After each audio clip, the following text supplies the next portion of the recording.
midterm, as we all agreed upon, and it will be a closed book and notes, but you can get a sheet of paper with handwritten notes. Typing and having special glasses that can read 0.4 font is not good. And really I think there should not be more than about one sheet worth of material that you need to be reminded of. The rest should be just understandable. Okay.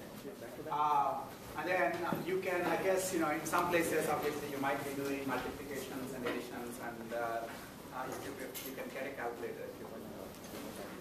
Okay. The other thing is that I have to start the exam right at the beginning of the class and end it right at the end, because we have things both before the class and after the class. And so make sure that you show up at 4:30 and be here, because if you come late, then you lose time.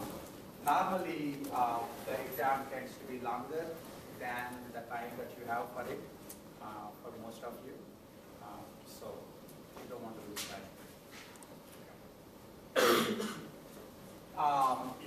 And then, so today I myself am going to discuss clustering, which is not on the midterm.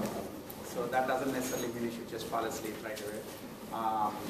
But we'll come back to it again next Thursday, right after the midterm. So that continuation. Are there any additional questions on anything? Yes. So the calculators, that's still a small for multiplication whatever calculators, or can you bring that? You can.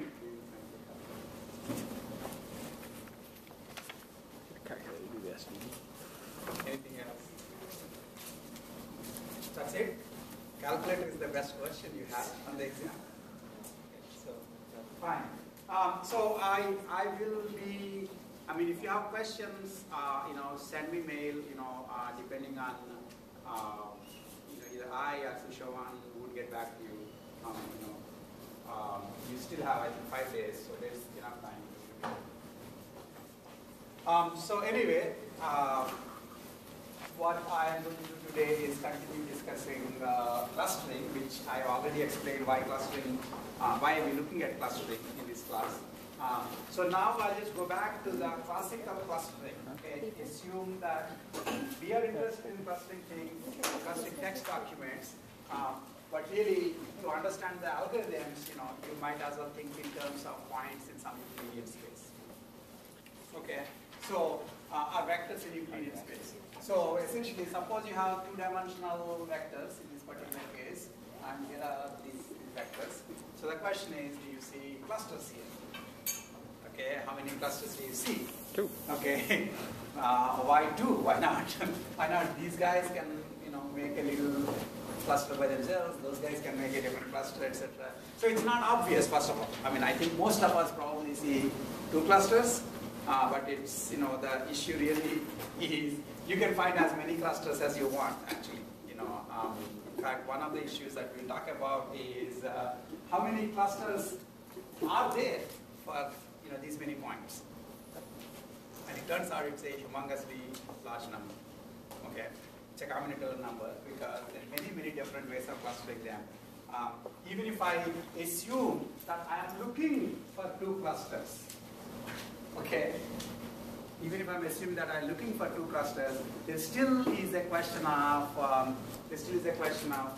who goes into which cluster. So we'll look at this later, but essentially, if you are looking for k clusters and you have n documents, you essentially have that many different cluster rings. Now, you will actually be looking for k equal to 1 all the way to n clusters. Okay, k equal to 1, it's kumbaya, everybody is together, it's just one cluster. K equal to n is the happiest kind of clustering where you don't have to have roommates. You live your life, you don't need to talk to anybody. It's the, psychopaths, dream come true. Okay, so you just sum this. That's the number of clusterings you have. Okay, so the question, in fact, as we look at this kind of picture is, first of all, how would I come up with a clustering, first of all, and even if I came up with a clustering, how do I know it's a good clustering or a bad clustering?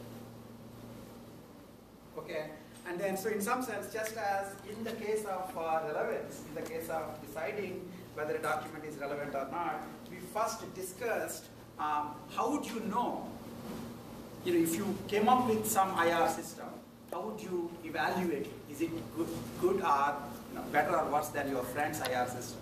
And so we talked about precision and recall.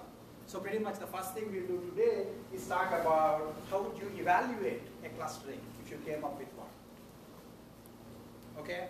And then talk about how to come up with clusterings. Okay? But anyway, so if you look at something like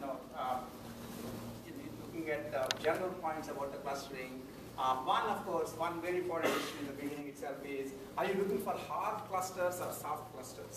Hard clusters means you can only belong to one group. You cannot have fractional memberships between groups. Okay, this obviously is hard clustering. Soft clustering, it's much, much more different. Okay, in fact, there are infinite number of soft clusterings because you can have, slightly differing memberships between just two clusters. You can be 0.9 of this cluster, 0.1 of that cluster, 0.901 of this cluster, and the rest from the other cluster. And so each of them would be a different clustering. Okay, so you can talk about, well, are you looking for hard or soft clusters? We will mostly, unless I tell you otherwise, we'll be looking at hard clusterings. Okay. The biggest thing in clustering is, and we already talked about cluster quality, and we'll talk a little bit about it in a minute, but the biggest thing in actually looking for clusters is the notion of distance. Okay? Presumably you thought this is a cluster and this is a cluster because in some sense these guys are close to each other, these guys are close to each other, and this cluster as a whole is somehow far from this cluster as a whole. Okay, this close, far, these are all notions of distance. Okay, so to understand clustering, you need to understand distance. Now, of course, there are multiple ways. A distance is connected to similarity. Distance is proportional to 1 over similarity. Right? So, in fact, when I say distance, I mean similarity. Okay, so if you are using text documents, then you would be considering either the similarity measures, the whole set of similarity measures we looked at. Vector similarity, checkered similarity, any of them can be used. Okay, so the question, of course, is based on the way you define the distance, you will look at a different cluster. Okay, so for text, of course, we're looking at cosine. The other thing, in terms of, if I give you a clustering, so the distinction that I'm using, the wording that I'm using is clustering is, saying that this is one cluster, this is one cluster. Between them, they cover the data. That's a clustering of the data. This clustering contains one cluster here, another cluster here. So that's the usage part of it. And this was computing the number of clusterings. Right? Okay. So what we'll discuss now is how do we talk about quality of a cluster, the quality of a clustering. Okay. Now, in general, actually, clustering has been called unsupervised learning. The idea is nobody told you how many clusters are there. Okay, you're just looking at the data and looking for patterns to say, okay, maybe there are 4 clusters here, maybe there are 3 clusters here, and these are those clusters. Okay, so clustering is actually unsupervised learning because you're not told beforehand how many clusters are there, how many types of elements are there. If I, for example, told you, okay, here are all the documents, some of these are mails from my office, some of these are mails from my family, some of these are mails from my students. Can you cluster them? That's not normal clustering. That's essentially classification problem. Because I've already told you that there are 3 classes of mails. Okay, the classical clustering problem is I give you all my mails and say, clustering any which way you want. And then if your clustering is good, then I'd be happy. Okay, so it's called unsupervised because you're not supposed to know anything more. But you'll see as we go on that oftentimes you also get additional information. So for example, and I'll keep on talking about this example today to make you happy, which is a classic clustering I do at the end of each semester. It's a one-dimensional clustering. I take your cumulative marks and put clusters around and then say this is A, this is B, this is C, this is D. Okay, and I do that clustering. Okay, and so the question then is does anybody actually know how many people are supposed to get A's and how many people are supposed to get B's and how many people are supposed to get C's? No. Okay, I can make you feel falsely happy by saying anything above 90 is A, and students tend to feel better about it. Anything above 90 is A, anything above 80 is B. But I am setting the exams, right? It doesn't make any difference whether it's above 90 or below 90. Ultimately, I have to still look at the marks and then somehow decide the clustering. Okay. Now the one good thing is while I don't know who should be getting A's and B's, I do have some additional information, right, in that particular problem. For example, it would not be nice if I were to give somebody with a lower cumulative mark A and a higher cumulative mark B, because there is some sort of a ordering between the clusters in that case. And secondly, the other good thing is the number of clusters is predetermined. I always, as I told you, I would have liked to give n different grades where n equal to the number of students here. Okay, so each person gets their grade, which is their cumulative mark, and that way I don't have to waste my time after the cumulative marks have been, that's it. Okay, but but everybody wants some sort of a equivalence classing, saying these are all together in one cluster, these are all together in another cluster. Okay, so grades clustering is a clustering, except it's not completely unsupervised because at least I'm told that you only get to give these 5 or 7 different grades. And that there is also inter-cluster relationships. Okay? The point, of course, is that if I give you a clustering, and if I really have no other information, then I have to just look at the clustering by itself and see, does it look nice? Does it look nice, round and shiny, essentially? That's all you can say. So those are the internal clustering measures. So the internal clustering is, God knows, who knows what actually are the actual clusters that I'm supposed to find in this data? Nobody knows. But I will find you nice spheres. And you would be happy, I would be happy. Okay? That's internal measures. So internal measures of clustering depends on 2 issues. One is called intra-cluster tightness. How tight is the cluster that you found? Okay? And inter-cluster separation. Okay, so the goodness of an internal clustering, the internal measure of goodness of a clustering is based on these 2 numbers. And of course, how to define them. That's what we'll look at next. Now, once in a while, you might actually have gold standard. Somebody actually told you that I happen to know, among these mails, there are only 3 classes of mails. One is from my office, one is from my home, one is from my students. Okay, and I just let you cluster it. You came up with maybe 3 clusters, maybe 8 clusters. But I know that there are only 3 different kinds of mails. I know which mail is of what kind. So I can then externally evaluate your clustering and say, oh, look, you seem to have taken my office mails and split it into 3 different clusters. Or I can say, look, you have made a cluster which seems to have half my student mails and half my family mails. Why did you do that? Okay, that's an external measure of evaluation of clustering. Okay, so we look at both of these. Sometimes this is not, most of the time this is not available. Most of the time you're only going with this. You're just looking to see whether or not your clusterings have nice internal properties. And clusterings with internal properties may have no connection to external properties. Okay? Yes? So if you go with the mindset of finding only this many number of clusters, then you're not going with open mind, right? So well, I know, but just the question is, many a time you happen to be looking for some number of clusters. In fact, the very first algorithm we'll find, k-means clustering, works with the assumption that k is even up. Okay? So the basic point, of course, is that it is a hard problem. You do not know how many clusters are there, and you do not know, even if I tell you how many clusters are there, where to draw the boundaries for the clusters. Okay. Okay.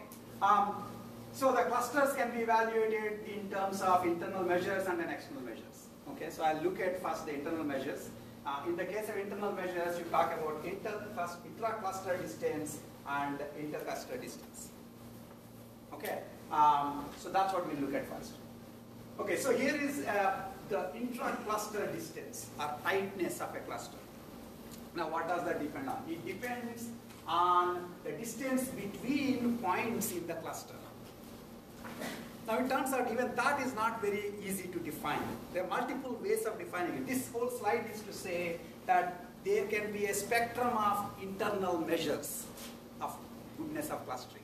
So, if your clustering is not good with respect to one measure, and you're losing with respect to your friend's clustering, then you change your measure and say, I'm better with respect to this other measure. Okay, so, and it all depends on, for example, so in the case of intra-cluster, that is within the cluster, you might be looking for the distances between all pairs of points. You might be looking for the diameter of the cluster, which is how far are the two farthest elements in the cluster. Okay, or you might be looking at the average distance between every point and the centroid of the cluster. There are three different ways of defining tightness of the cluster. Okay, now when I have multiple distances, so for example, if you have all pairs, if you are taking the distances between all pairs of points, I can talk about the average distance between all pairs of points, or the max distance between all pairs of points. It so happens that if I take max distance between all pairs of points, that would be the diameter in that case, right? Max distance between all pairs of points is the diameter of the cluster, because those would be the pair of points that are farthest from each other. Okay, and you can also define the tightness in terms of how close are they to the centroid. So you then consider the distance between every point and the centroid. And when I'm saying distance right now, it's okay for you to think in terms of Euclidean distance. But remember that I can change the distance to be vector similarity. I can change the distance to be something completely different. Okay? So I can do that with respect to the centroid or the pairs of points. And when I have pairs of points, I can talk about the sum of the distances, or the average distance, or the max distance. So that's what this is saying. Sum, min, max, average of either the absolute distance or the squared distance. Again, that's the other thing. Do you want to take the absolute distance or the squared distance? And normally, you just assume absolute distance. Okay. Between pairs of points, or the pairs of two farthest points, or between the centroid and the points. Okay. All of these are ways of computing tightness, some measure of tightness of a cluster. Okay. Now comes the intercluster distance. In the case of intercluster distance, there is this other problem, which is what is the distance between two clusters? Okay. Once again, so here I have a cluster. So if I go back here, here's a cluster, here's a cluster. What's the distance between them? I can talk about the distance between the two closest points. I can talk about the distance between the two farthest points. I can talk about the distance between the two centroids. All three are fair. In different applications, each of them makes sense. Okay? In fact, so if you're taking distance between centroids, that's normal idea. If you take distance between the two farthest pair of points, it is a name for it. It's called the complete link clustering. There's just, for historical reasons, they call it complete link clustering. Okay, that means you're taking distance between the two farthest pairs of points. Okay, in one point from this cluster, one point from this cluster, I said they are the farthest. Okay, distance between the closest pair of points in the two clusters is how close the clusters ever come to each other, and that would be the single link clustering. And in fact, depending on which one you wind up taking, you might wind up getting different kinds of clustering. So for example, it shouldn't be hard for you to realize that if you were to use single link clustering, you are likely to get chain-shaped clusters. The way people cross red lights in Arizona. Because the guy in front of me crossed, so I should be able to cross. The guy behind me thinks that guy is crossing, so I should also be able to cross. So nobody has to actually stop. So the whole train of cars will go over. So it's a cluster of a chain of cars just goes over because they're only saying, hey, I'm close enough to that other guy who just crossed, so I should be allowed to cross too. And just in case you are feeling particularly smug about Arizona drivers and thinking, I won't do any such thing, you do it all the time in asking for changes in your letter grades. When, at the end of the semester, if by mistake I tell you the entire cumulative grades and how the grading was, how the clusters were made, then you will come to the teacher's office and say, how can you not put me in the A grade? I'm so close. Right? I'm only 47.5, the lowest A grade is 48, so why can't I be in the A grade? Okay? You would never say, why don't you push me away because the guy above on the A is 100 and I shouldn't even be allowed to pass this class.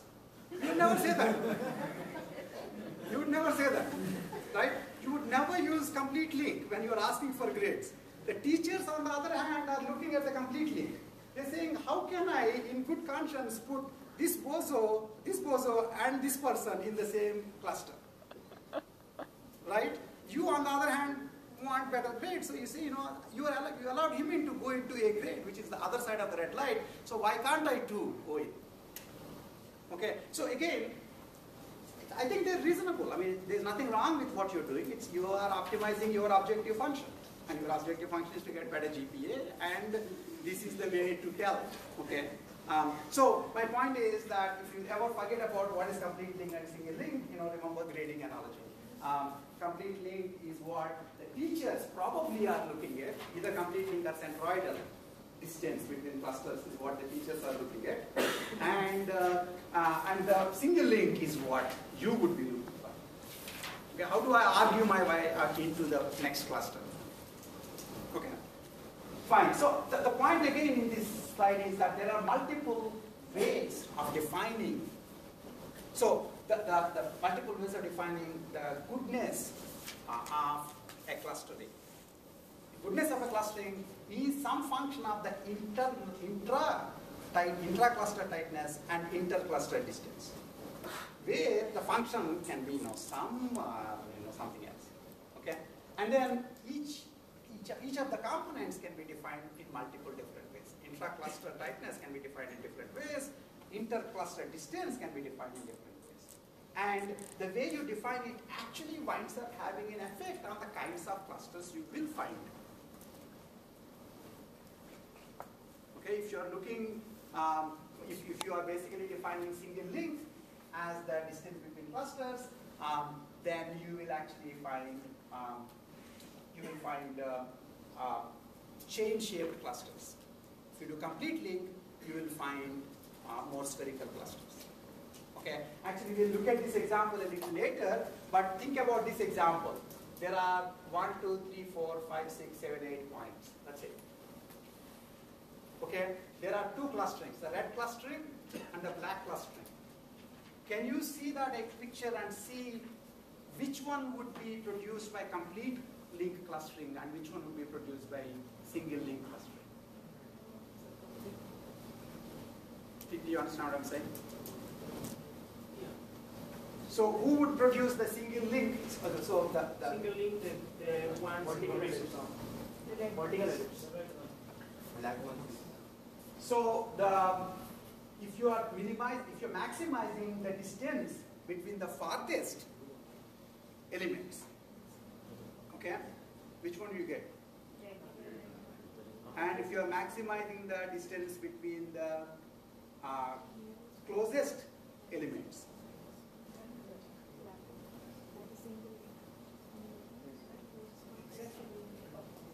what?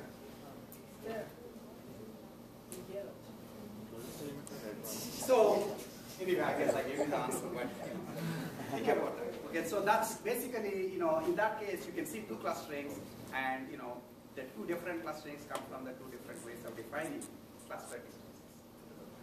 Okay. The next thing that I want to discuss is external evaluation. So this is what you normally are stuck with.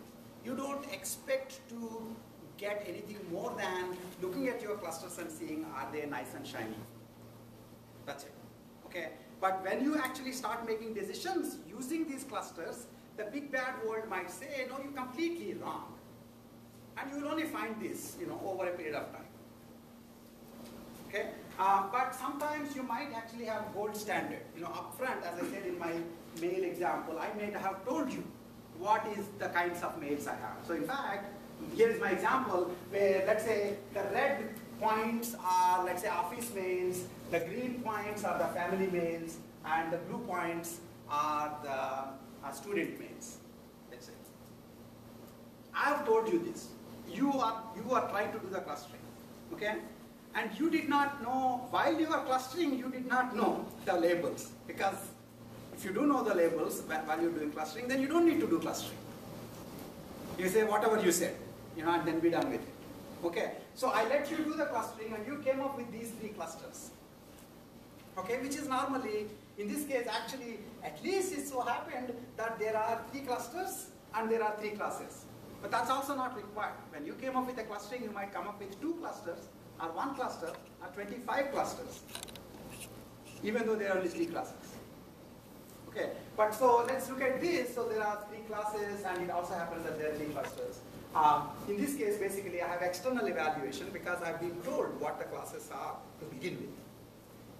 So then I don't care as much about how nice and shiny each of the clusters are. Are they circular? Are they far enough from each cluster? That's not what I'm interested in. I'm interested in seeing whether each cluster is sort of purely accepting one class. Okay, one idea we look at is the purity of clusters. So suppose the purity of clusters, this is almost a red cluster. So in the best clustering, it should have been just red clusters. The blue one should have gone to its own home. And this would be almost a blue cluster. So that blue guy should have come here actually. And the red guy here should have gone there. Right? And then finally, this one is almost a green cluster. Now how do I decide this is almost a red cluster? I basically looked at the max class of the cluster. Okay? So, and then, so the pure size of a cluster, each cluster, is the number of elements from the majority class. Okay, so for this it would be 5 because there are 5 red ones. For this it will be, again, it is 4 because there are 4 blue ones. And here it's 3 because there are 3 green ones.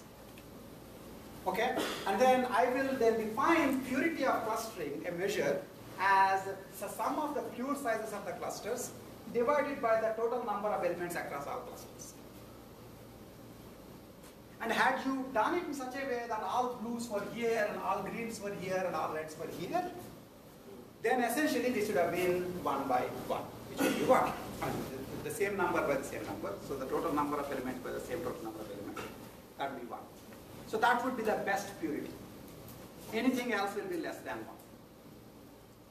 1. Okay? So this is a way of computing. So if you came up with a clustering and your friend came up with a clustering, you can compute this purity measure and say who's better. Okay, in this particular case actually, the clustering's purity is 0.71. You can check this one. The real question is this general enough? And also, first of all, there is one more question we'll talk about in a minute, but one obvious question here is, if you came up with 2 clusters and your friend came up with 17 clusters, who wins? 17 clusters always win, right? Because if you put every element in its own cluster, that cluster is pure by definition. Right? Isolationism and psychopathy have their advantages.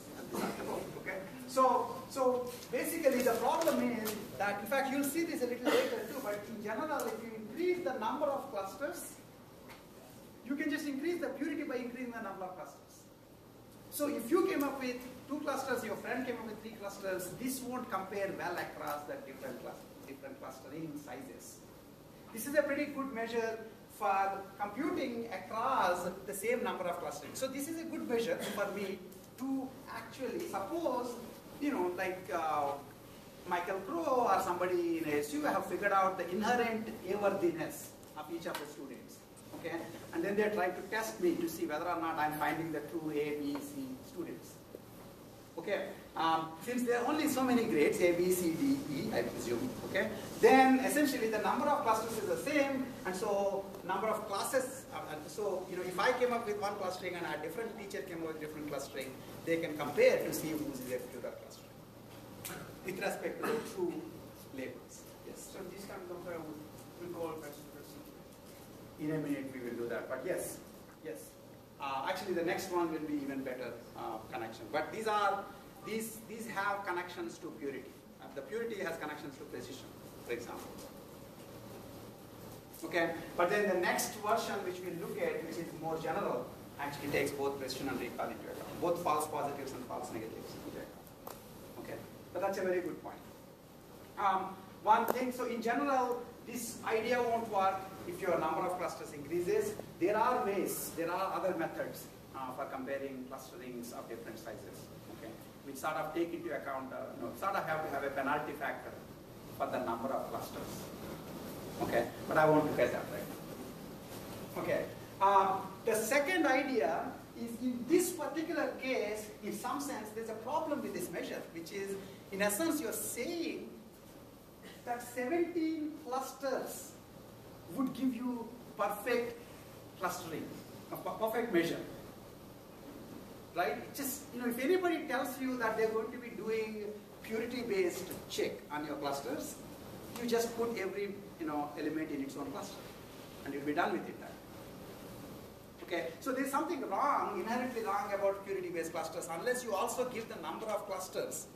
It seems almost like you can just always go to the total number, each element in its own cluster, and you'll get purity 1, which is like a short circuiting. Yes? So don't you say we find the sum of the pure sizes of the clusters, Mm-hmm. and to find the pure sizes, we need to define the classes very clearly.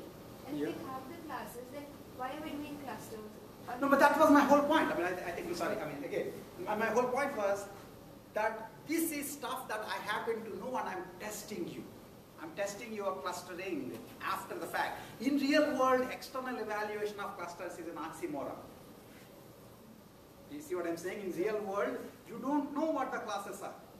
I was trying to understand if we can directly use this quanta in the net.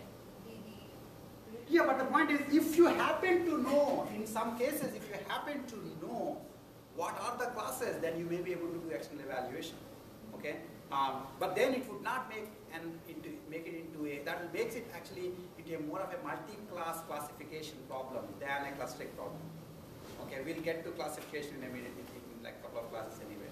But in general, so in classical machine learning, you differentiate this binary differentiation between unsupervised and supervised. But the reality is it's a spectrum. Okay, more and more supervised you go towards classification, less and less supervised you go towards clustering. Okay, and so there are actually ideas like semi-supervised learning, for example, okay, and semi-supervised clustering, for example, all of which basically kind of bridge that gap. But we are talking about clustering 101 almost. Okay. So anyway, so these classes were only available after the fact. So for example, the precision and recall studies can only be done if somebody actually knows what the relevance is. After the fact, they can only be done after the fact. Somebody who happens to know what is relevant for them can look at your results and say this is relevant, this is not relevant. If you happen to know already what is relevant and what is not relevant to the user, then why waste your time, going through vector similarity and page rank? Just use that information directly. Okay?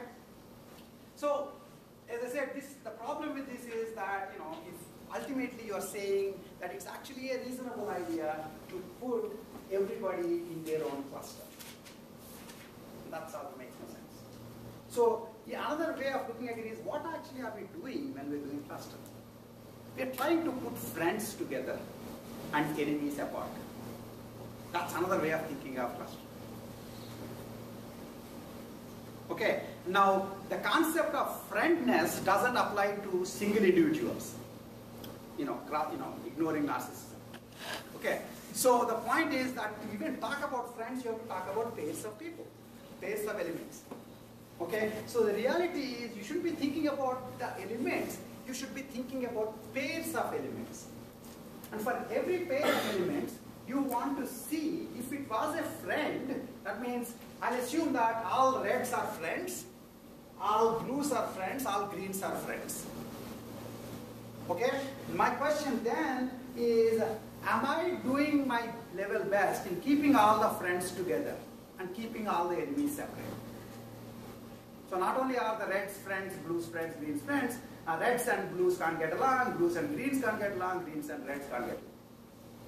So if you put a pair which is enemies in the same cluster, you have lost a point in some sense. If you put a pair which is a friend across two different clusters, then you basically separated friends, and so you will lose a point again there. Okay, if you look at it that way, then of course the number of pairs, if you're looking at number of pairs, then there are n choose 2 pairs. There are n elements, there are n choose 2 pairs. Okay, and for all those pairs, I can split them into these 4 classes.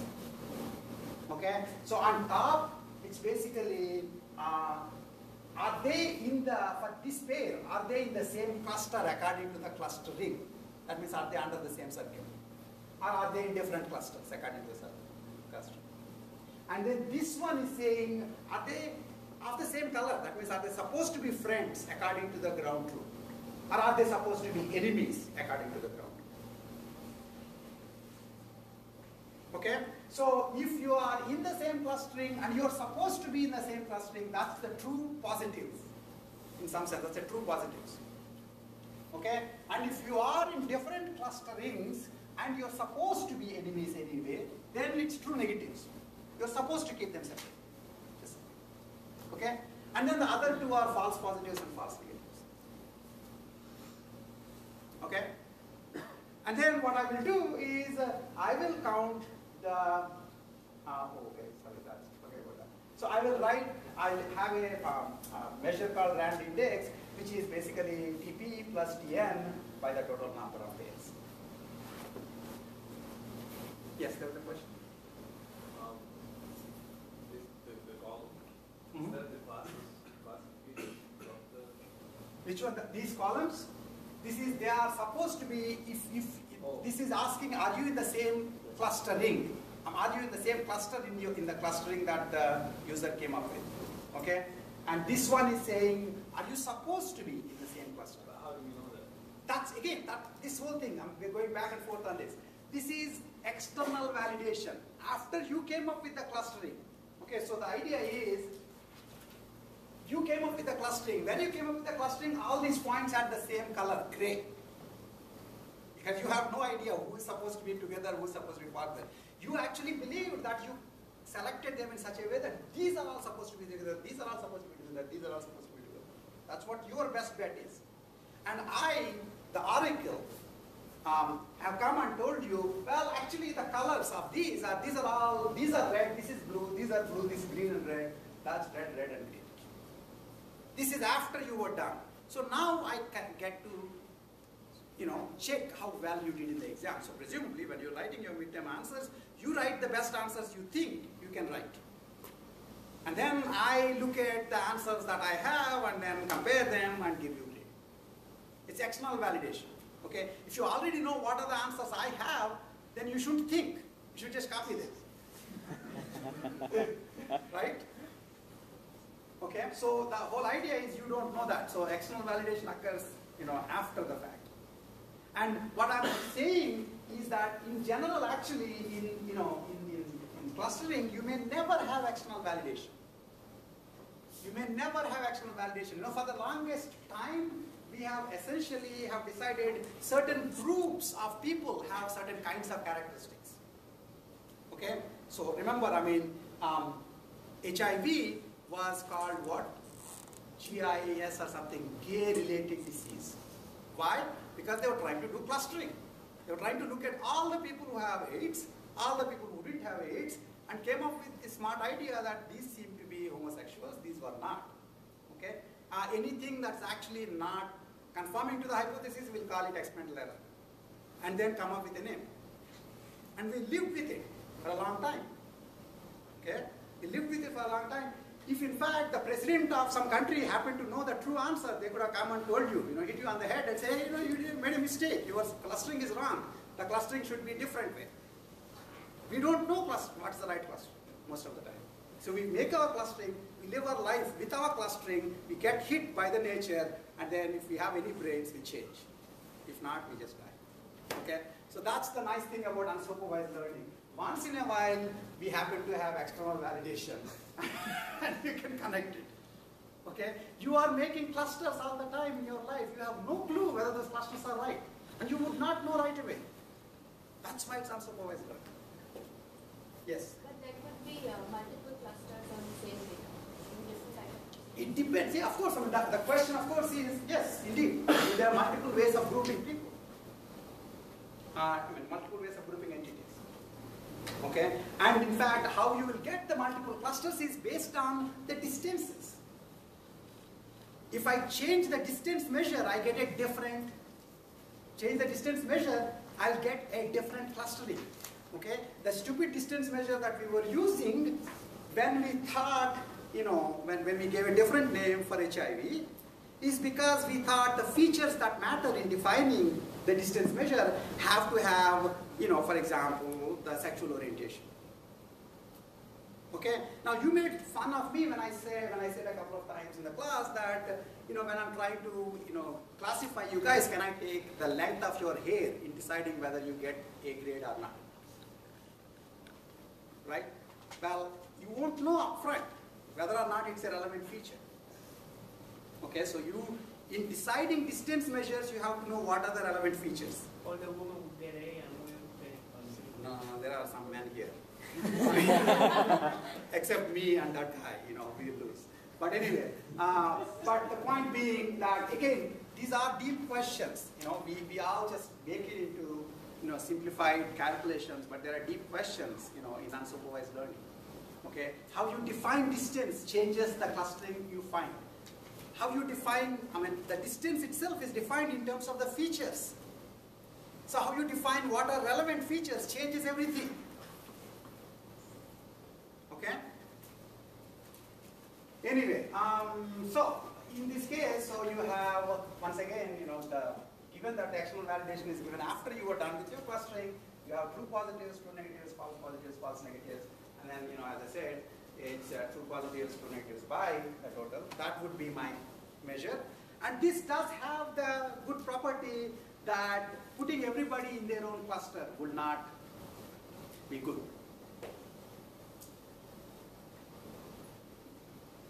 Right? So it won't get a 1 for rand index. Everybody in a different cluster. Okay.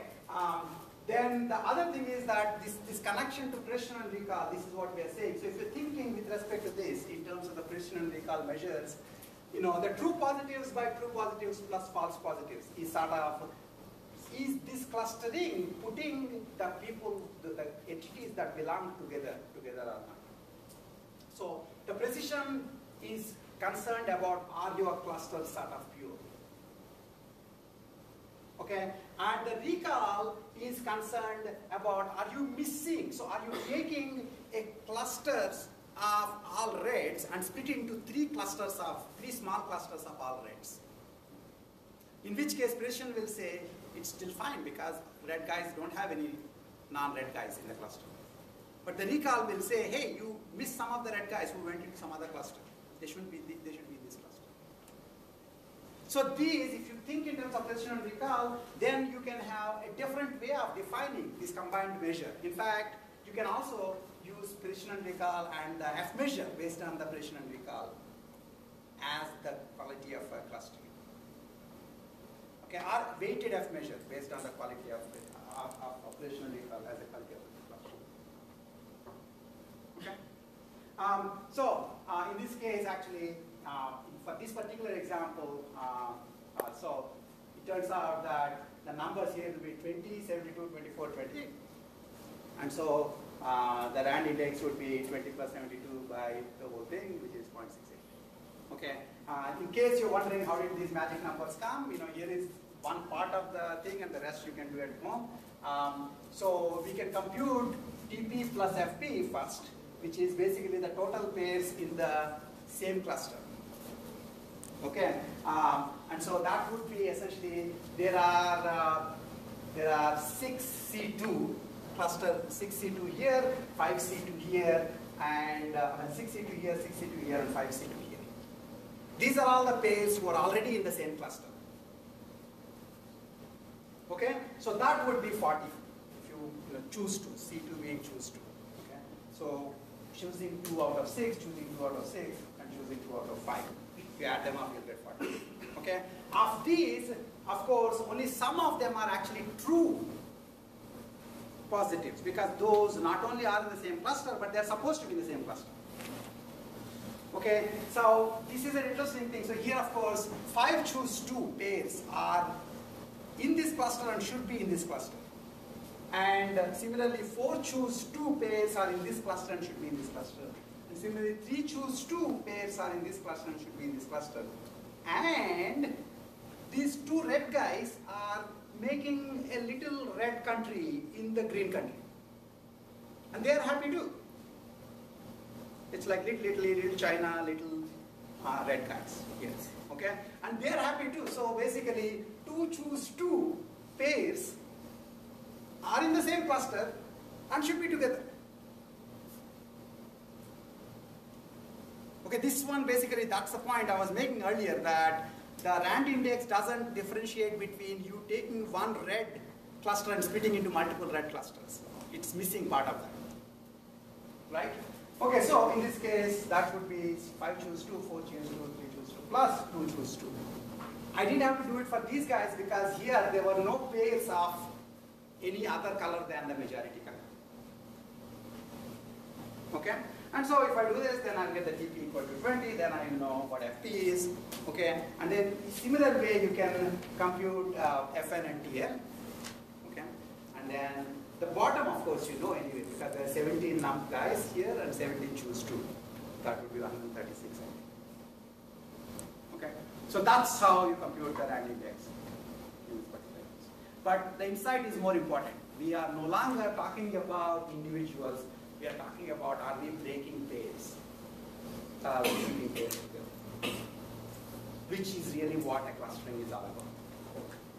Yes? So this one doesn't take care of it. 1, 2, 3, 4, they're all friends. I can 1, 2, and 3, 4. But 1 and 4 are that pair is broken, but this doesn't take care of it. No, it will take care of it partly, right? Because the pair, broken pair would be seen as a broken pair. It will be seen as a false negative, and it will come in the. It does penalize, not as much as you would be able to do if you find the point about the precision recall is in some applications you might be having different costs, different penalties for splitting couples versus bringing couples who can't stand each other together. Here, here you're assuming all errors are created equal. Here you can differentiate the errors and say splitting couples might be a bigger problem than keeping couples together, or vice versa. If so, you can weight them. That's the whole point. Okay, but notice where we went. We went from just normal clustering, which is like looking for sort of patterns in the Rorschach blot test kind of a thing, into saying, is it a good clustering? And in trying to decide whether it's a good clustering or not, we talked about 2 different measures. One internal measure, which is, does it look clean? So for example, when you're done with your exam, you hopefully are making sure that the exam is good by your internal standards. Did I write things legibly? Do my answers look kind of interesting, right? and then the external evaluation, and most of the time that's all you have.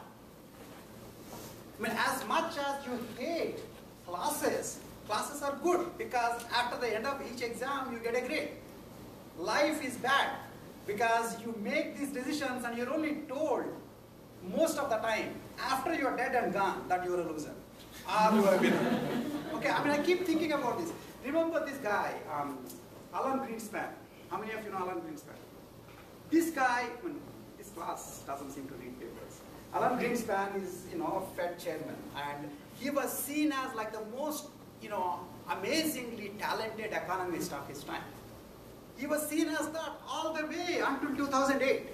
If he croaked in 2008, I'm not saying he should, then he would have, kind of gone away thinking the world thinks he is a big winner. Okay, 2008, the housing bubble. Now everybody says, Alan Greenspan, he's a loser. And then he had to go on our TV saying, oh my God, what can I do? I did the best I could. Which is what he was doing all along. Did you see what I'm saying? And so the tests in life are not there after every exam. And so having exams is good. It's episodic. And you're done with this test and you're gone. Okay? Most of the time, the external evaluation comes after a sequence of clusterings you have made. And you are paying for the consequences of the sequence of decisions you have made. And sometimes you may not even realize it. You're gone and your family has to deal with it. Okay? So that's a different story. Okay. So, as I said, clustering is considered unsupervised learning, but the bigger issue is, as I said, really, it's not fully unsupervised. You can keep, throwing in a little bit of knowledge of, how many clusters are there, for example. Or that, okay, cluster these points. By the way, here are some friends, please keep them clean. This happens all the time when, when administrators are putting, high school kids into sections or middle school kids into sections. Parents come and say, my kid and this other kid, they're friends. Please put them in a class together. And then somebody else will say, that kid and my kid can't get along well. Please put them in two far away classes. And so the teacher who is kind of clustering them into sections has to take these must link and must not link constraints and still make a cluster. So there's extra information which will tell you what clusterings are better and what are worse. Okay? So those kinds of information, if teacher tells you that certain pairs of points will fall or will not fall in the same cluster. That's must link and must not link. And if you, the more you satisfy them, the better your clustering is. So if you have these kinds of knowledge, then it becomes less of a pure unsupervised activity and more of a something in between supervised and unsupervised. Okay. But if people still tend to think of clustering as the poster child for unsupervised learning and classification as the poster child for supervised learning. Okay. How hard is clustering? We did this already. If you have k clusters, if I tell you that they are k hard clusters, they are k power n by k factorial clusterings. Okay? And basically because each point can go into any of the clusters. So each point has n possibilities. Okay? I'm sorry, each point has k possibilities. There are n such points, k times k times k times k n times, so k power n. Now the order doesn't matter. So you divide it by k factor. Okay? And then you don't know how many clusterings are there, so you really have to consider k equal to 1 to n. And that's the number of clusterings you have. And then one idea for clusterings is basically generate each one of these clusterings, use something which is cluster size insensitive, such as rand index, okay, to compare which clustering is better. Or find the clustering which is the optimum. And you're done. Okay, now the problem of course is this is a huge number. You should try with some reasonable values of k and see how k and n, to see how bad it can, well, not k and n, I mean just n, because it's only different. See how bad the number can get. Okay, and so you're not going to be, even if you're spending like a polynomial time for checking the quality of the clustering, you would take a long, long time just computing the best cluster. So in essence, you need to, what we'll wind up doing is most of the time it's too hard to do it brute force. And get an optimal solution. So what you do is iterative optimization algorithms or greedy searches, where you will greedily construct. Iterative idea is you construct a cluster, look around, see if it can be improved, one more clustering, look around, see if it can improve, one more clustering, and then stop after. That's iterative. Now, iterative algorithms are like hill climbing algorithms, for example, if you have heard about it before. But in general, they are not guaranteed to find optimal anything. But they run fast. Okay? And the poster child of iterative approach for clustering is k-means, which is a very nice algorithm. Some of you probably already know it. And if you haven't, then it's a cute algorithm to know. So you will essentially start with the clustering and iteratively improve it. In particular, so we will look at a bunch of methods for clustering, starting with k-means today. The first one is k-means, as I said, we'll talk about that, where you assume that the number of clusters is given, and you're trying to find out a clustering that has that many number of clusters. Okay. The next one is hierarchical methods, where in essence you sort of construct a hierarchy of clusters. So you start with all the elements and maybe first split them into 2 clusters. And then take each of the clusters and split them again. Each of the clusters and split them into 2 again. That way you get a hierarchy of clusters. So in a way that is sort of like, well, all Americans are a cluster if you are comparing it to some other country. But then within US there are clusters. There are Arizonans, there is Tennesseans, and there are various other. So it's more of a hierarchical clustering. Okay, and the hierarchical clustering can be done in a dissecting way. That means start with all and split it into 2, and each of them split again into 2. That's called that's a divisive hierarchical methods. Or you can do a agglomerative way, where you start bottom up and construct hierarchy. Now, whenever you're doing it, the main thing in clustering is what? Distance. Distance. Okay, so we'll be looking at Euclidean distance in the examples today, but when you use it on text documents, you will be using vector similarity, vector similarity. Okay, what did it? Okay, so k-means. So it works when you know k, and which is the number of clusters we are supposed to find, and it will find you exactly those number of clusters. Okay, and what it will try to do is give a weak guarantee that among all clusterings of this data into k clusters, the one I'm giving is kind of going to be good. Unfortunately, it won't say it is optimal, because we'll see that it won't be optimal, but it will try to make it better by essentially improving the clustering iteratively until it reaches a plateau and it cannot improve any further. Okay, so the idea of k-means is much simpler. Looking at it in like an animation, but I tend to think of it as if in a grade school, right? If the teacher says, okay, form yourselves into 3 groups, right? You form yourself into 3 groups. If I tell you right now, form yourself into 3 groups, you will form yourself into 3 groups. Okay. Many a time, one way of visualizing that process is 3 different kids sort of have this, pseudo leader tendencies and say, okay, I'm a group, and this other kid says, I'm a separate group, and then you look at these 3 guys and say, whichever is looking good, you go join that group. Okay, and then after you join the group, then you look around and say, all your friends are in that other group, and then those guys say, all their friends are in this group. So there's the amount of change for a while. Okay, until things sort of crystallize. And furthermore, notice that interestingly, the 3 kids who started by saying we are the pseudo leaders of these groups, in the end may not actually be the pseudo leaders of their group at all. Because by the end, all their enemies might be in their group. And so they will actually become majority, and this guy is still stuck there. In fact, if the leader doesn't have too many principles, the leader might themselves shift over to a different cluster. Right? That's what happens in k-means, essentially. Okay, so this is like iterative way in which you look around and see, is there a better place I can go to? Now the interesting thing, of course, is all these decisions are done independently. Every individual makes an independent decision. Okay? That's why it runs fast, but that also is why it cannot be optimal.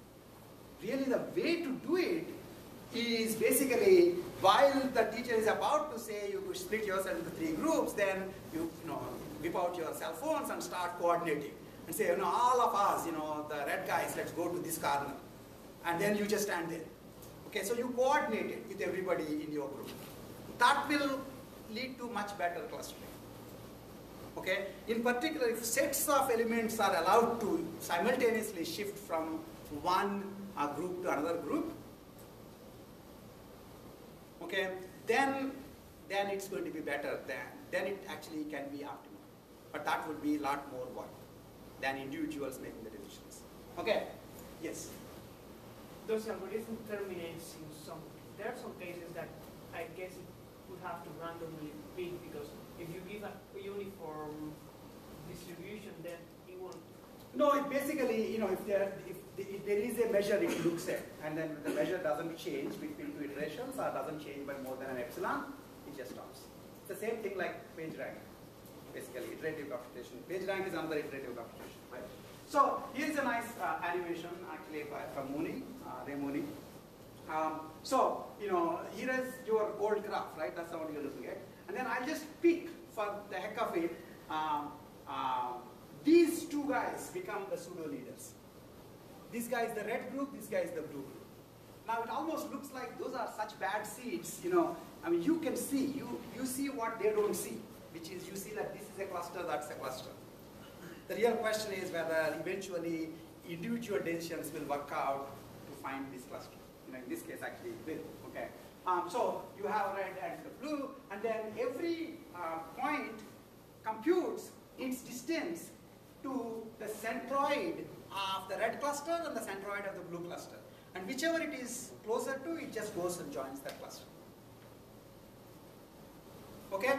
For simplicity, we'll assume that these things are done iteratively. That means when all of them compute, so once the leaders are announced, all of you then compute your distance to the red cluster's centroid, blue cluster's centroid.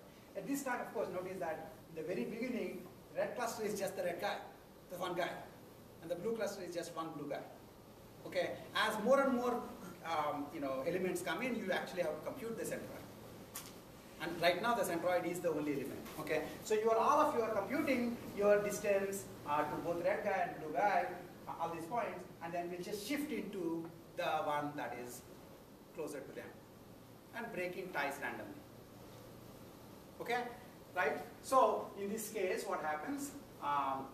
All these guys will be closer to red, and so they go to red, and these guys are closer to blue, so they go to blue. Now notice that if you do this, this was actually more like the way the page rank matrix goes from 0th iteration to 1 iteration. The page rank vector goes from 0th iteration to 1st iteration to 2nd iteration. That's how I'm saying it here. But I also said in page rank that it's actually better sometimes to go to essentially do it in place. That means you let one of the values change, and the rest of the guys, the next guy will look at the changed values in deciding their values. So that can be done here too, and in fact that is a much better idea for k-means. What that means is, suppose in the first iteration this guy becomes part of the red. Now the centroid of the red is here. So then the next guy who's going to decide can look at that centroid in deciding whether to join the red group or the blue group. So even as you are trying to decide which group to join, you already see your enemies are joining that group, so you will start joining this group. That's what it is. Okay. Classical k-means assumes that you're doing it one iteration after another. But you can easily improve. This is like a simple improvement, and which is significant in practice.